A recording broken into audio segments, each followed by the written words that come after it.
Claudia Alta Taylor was born on December 22, 1912, in Karnak, Texas, a town in Harrison County near the eastern state line with Louisiana.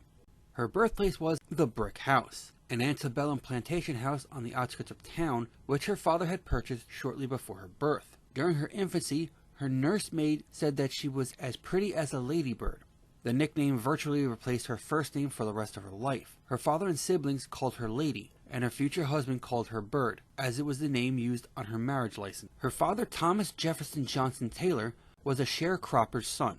He became a wealthy businessman and owned 15,000 acres of cotton and 2 general stores. Her mother, Minnie, fell down a flight of stairs while pregnant and died of complications of a miscarriage in 1918. When it came time to enter high school, Claudia had to move away and live with another family during weekdays in the town of Jefferson, Texas, since there was no high school in the Karnak area. She graduated 3rd in her class from Marshall Senior High School.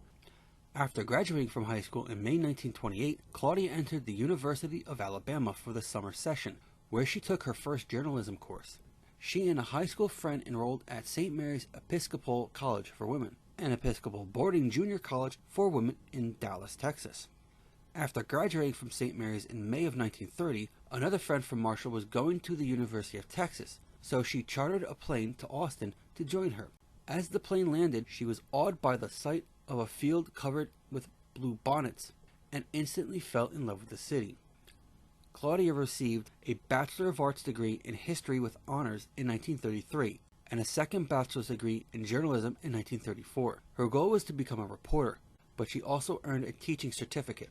A friend in Austin introduced her to Lyndon B. Johnson, a 26-year-old congressional aide with political aspiration, working for Congressman Richard Clyburn. On their first date at the Driscoll Hotel, Lyndon proposed. Claudia did not want to rush into marriage, but he was persistent and did not want to wait. 10 weeks later, Claudia accepted his proposal. The couple married on November 17, 1934, at St. Mark's Episcopal Church in San Antonio, Texas. After she suffered 3 miscarriages, the couple had 2 daughters together. Their marriage, however, suffered due to Lyndon's numerous affairs. When Lyndon Johnson decided to run for Congress, Lady Bird provided the money to launch his campaign. The couple settled in Washington, D.C. after Lyndon was elected to Congress.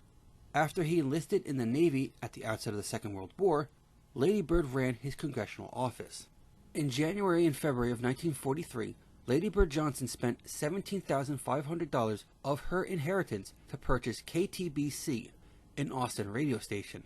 Lady Bird decided to expand by buying a television station in 1952. Despite Lyndon's objections, she reminded him that she could do as she wished with her inheritance. The station, KTBC TV7, generated revenues that made the Johnsons millionaires. John F. Kennedy chose Lyndon Johnson as his running mate for the 1960 election. At Kennedy's request, Lady Bird took an expanded role during the campaign, as his wife Jacqueline was pregnant with their second child. Kennedy and Johnson won the election that November. As the vice president's wife, Lady Bird often served as a substitute for Jacqueline Kennedy at official events and functions.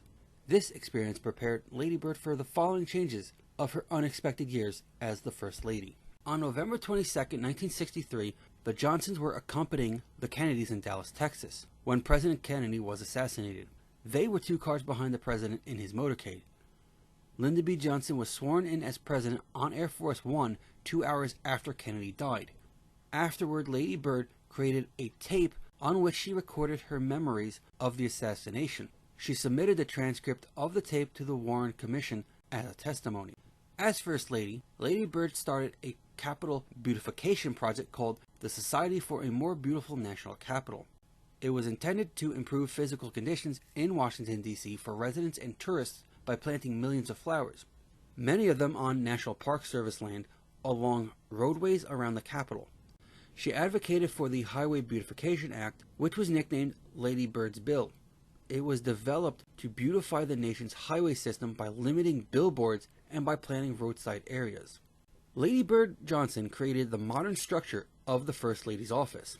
She was the first in the role to have a chief of staff of her own. Lady Bird's tenure as the First Lady marked the beginning of the hiring of employees in the East Wing to work specifically on the First Lady's projects. In 1970, Lady Bird Johnson published a White House diary, her intimate behind-the-scenes account of her husband's presidency spanning November 22, 1963 to January 20, 1969.